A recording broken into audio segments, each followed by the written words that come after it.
Hey, what's up, guys? It's Kios, aka the Hidden Mystic, and I wanted to talk to you guys today about something that I've been kind of like seeing and dealing with recently in my life, and I've been dealing with it for a long time actually, and that's these like so-called religious ass niggas. Now, what I want to say about them is that they not actually religious ass niggas, and by that I mean they not people who are in touch with the esoteric center. They're not in touch with true consciousness. What they are is they've taken conscious ideas, mixed it with like a gang of nonsense and ridiculous things and lower things of like a lower vibration level, and they're trying to package it up and sell it to people in order to put these people in a position of dependency and put themselves in a position of superiority. So what I'm talking about is dudes that's really like they going around, especially like these so-called Christians, so-called Muslims, these so-called people of the book or whatever. These people is going around here pretending that what they have is exclusionary. And by that I mean pretending that they have the only pathway, the only religion, the only way to consciousness, the only way to happiness, the only anything, to the exclusion of all other things, and that's ridiculous. And I just wanted to say that to you guys first and foremost because I wanted to point out a couple of Bible verses. I'm gonna talk about some Quranic concepts or whatever. But first I want to say that, and I just want to just outright say it, because I was hearing people say some stuff to me recently in my travels, and it was so crazy. The things that they've been dealing with and some of the conversations that I've been having is so ridiculous that I just have to just outright just say that. And I want to talk a little bit later on too about this Instagram nigga that hit me up talking about some Illuminati stuff or whatever. It was hilarious. But first and foremost, like I said, I'm gonna jump back into that original thing. And I wanted to ask people like, man, like what gives these people the authority to define or to decide who is trying to follow Christ or who's trying to be upon the Sunnah of Muhammad? Like, who gives these people the authority to decide these kind of concepts, especially with like within Christianity, where there's like popular Bible verses like from Matthew, where Jesus tells a guy who was able to cast out demons and perform miracles that he doesn't know him at the judgment day. He don't know him. And this dude is performing miracles and casting out demons. You know what I'm saying? I don't know how many of y'all is performing miracles. I don't know how many of y'all is casting demons out of people or doing these spectacular things. But more than likely, the people who are trying to judge you on your everyday life, tell you how you're not really a Christian because you're not doing something that they feel like you should be doing. That's usually some minor thing that has absolutely nothing to do with your actual outlook on life, which is what being Christ-like begins with, is your actual mentality. The same thing with Islam. Being Muslim, the first thing that Muhammad dealt with was the mentality of the people. That's why he was, as a prophet, he only dealt with La ilaha illallah, which is that there is no other God but Allah. He only dealt with that concept, strictly only that concept, for half of his prophethood, 13 years. You know what I'm saying? So we're talking about half of the time he was actually a prophet. He only taught people a concept that deals with annihilating an incorrect perspective of reality. That's the facts. So like, how is it that the focus now has become so external that the so-called religious people aren't even attacking the mentality of people? They're not even dealing with that. They're only dealing with so-called troublesome behaviors. They don't like the things that you're doing.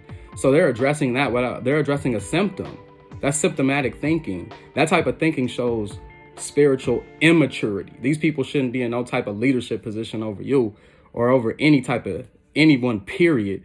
Especially if they're so busy judging people that they forget that Jesus used to hang out with prostitutes, tax collectors, wine bibbers, and the people that he was having problems with were people who were so-called philosophers, so-called religiously learned people of his time. So his people he was arguing with were people like Essenes, people like Pharisees, Sadducees, Zealots. These are the people he was debating with. He was having problems with, because he's like, at the end of the day, I'm here delivering a message to people who are sick. I'm a physician, and I am here to heal people spiritually, mentally, physically, not lord what I've learned over them. I mean, like, you have a whole for the synoptic gospels, as well as the Gospel of John. You have these whole stories where they're dealing with the facts that there was people who were religiously learned telling other people that they're not good enough that they're subpar, that they're not good people, that they're not worthy to be included in some type of inner circle or something along these lines. All of that is perverted spirituality. All of that would be an influence that comes from a conscious place that's been mixed with unconsciousness. I like to say it's when you take consciousness and you mix it with idiocracy. When you mix consciousness with idiocracy, you no longer have consciousness, but you have something worse. You have something worse than regular ignorance, because regular ignorance just doesn't know, but consciousness knows. And then that middle thing, that's even worse, because you got people who believe they know. They the worst type of people in the world. Somebody who thinks he knows something is worse than someone who doesn't know, because he doesn't even take the time to learn for sure. He doesn't take the time to have actual knowledge because he believes he has actual knowledge. But when it's really examined, it's clear that this dude don't know nothing that he's talking about. Like what I was saying, like there's people who have been casting out. There's an example in the Bible of somebody who's cast out demons in Jesus's name and perform miracles in Jesus's name. And Jesus tells him he doesn't know him. But you have people who can't do any of those things, who still feel so arrogant in their stance that they will condemn another person who doesn't look at something or behave according to a blueprint that they think that people should be behaving according to. The same thing with Islam. You have people who will act like they're the Qadi, which means that they'll act like they're a judge when that seat has been reserved specifically for Allah and nobody else. So how can you sit here and tell me how I'm supposed to be? And if I don't, and if I'm not this way, try to demonize me or something along them lines. Now, of course, I'm not going to get into the whole fiqh thing.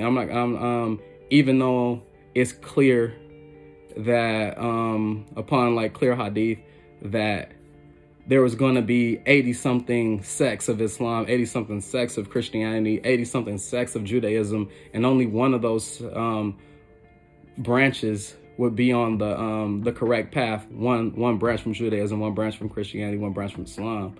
But I wanted to point out those things, man, because I was dealing with some brothers who were being just brutalized, just mentally brutalized for having different positions on matters, or for not being as learned as somebody else. Because usually it's not that they're wrong, it's that they're not learned as somebody else, so they can't make it appear as though they know more. Because the other person, a lot of the time, he doesn't know more than you. Just because he knows some Arabic words, or just because he knows a few more Bible verses than you, it doesn't mean that he's a more educated person as far as spiritually, because his actions may not match his knowledge. Because all the things that he knows, he should be behaving in a better state than you, because he's more knowledgeable than you. That's what I wanted to say. But I also wanted to say that this dude hit me the other day, right, talking about if I wanted to join the Illuminati, and like I thought it was hilarious. You know what I'm saying? So I figured I'd mess with him a little bit. He hit me on WhatsApp, and I actually looked up on YouTube, and I seen a lot of videos dealing with this charlatan that's going around here claiming to be a member of some type of secret society that he clearly is not a member of. For those that don't know, I am a temple member. I'm from a temple. And this idea that he was initiated was laughable on a lot of levels, but on the most elementary level, because he was afraid to discuss his qualifications as far as knowledge wise with me. And two, I had just asked him, like, man, who on what authority have you done any of these? Are you doing this thing, reaching out to people who you don't know anything about, and asking them if they want to join some type of basically what I would have to term as a religious cult, or basically just donate to your money fund? Because there's no way, if you read the Bible, you know that Jesus used to tell people, when you go out in my name, don't collect money from people. Don't collect anything. Just go take one tunic, go out there and go spread this concept to people. Go reform these people's minds. You know what I'm saying? And that's the focus. That's why Muhammad, he wasn't known for the amount of money he had, even though he came from a background of being a businessman, especially with the whole Khadijah situation. And he was conquering these huge areas, bringing together people who have been at war for basically their entire history. And he had brought these people together under one banner. And there was a lot of money for people like Abu Bakr, people like Uthman. Like, these people had money, but Muhammad he wasn't out trying to grab money. That wasn't the point. The point was to get people to reform their outlook on life, outlook on reality, reform their minds, and then reform these people's actions as a result of a change in their outlook. But like, I wanted to touch on this dude because, like, I told him, you know what I'm saying, I had sent him a picture of a couple of tattoos I had. And if anybody has any interest in the tattoos, I'll discuss them with people if people want to know like what they're about. But I have tattoos with different origins, basically. And all of them have to do with either magic or consciousness, which is magic. You know what I'm saying? That's a different type of conversation. But I have this. I have the Enneagram. I sent him a picture of the Enneagram, the origins, you know, a G.I. Gerchief in the fourth way. I sent him like the scarab beetle, you know, especially because I figured like he would be interested in these the so-called Egyptian hieroglyph tattoos, so things like the eyes, the hexagram right there, the pentagram on my other arm, the eye, maybe these pyramids on my back arms, or Anubis right here. And I sent him a picture of a few of these things, and I said that I definitely earned the right to wear these tattoos. I'm definitely a temple member, and I would like to know what authority that you are reaching out to me on, what brotherhood you are a part of, and what are your qualifications to even speak to me about any of these matters. First and foremost, who are you to even talk to me about any of these things? Who are you? What do you really know about these things? And if you that dude and you ever see this video, holler at me. Hit this comment section and tell me who you are, and tell me, you know what I'm saying, what your level of authority is and who's giving you that. I'm interested in it. But if any of y'all have ever dealt with this obvious charlatan, you know, I would like to hear your responses and just a little bit about your experience with him, because he's yet to get at me. He was getting at me a lot when he was asking me for to give him some money and all that. But when I started to like press him about some type of his mentality and about his consciousness level, he basically kind of like backed up off me and started ghosting me. But I just wanted to touch on these few little things, and I just wanted to share that with you, a little bit of me, a little bit of what's going on with my outlook about some of the situations that I've seen people around me dealing with recently. So, as always, if you like the video, could you like and subscribe? Please comment if you can, if you got something going on, if you got something to say, because I would love to have some type of back and forth. I would also love any type of ideas about future conversations. So with that, I'm the Hidden Mystic, and I'm just reminding everybody one more time that the person who looks the part is probably playing the part. Y'all stay up, stay solid.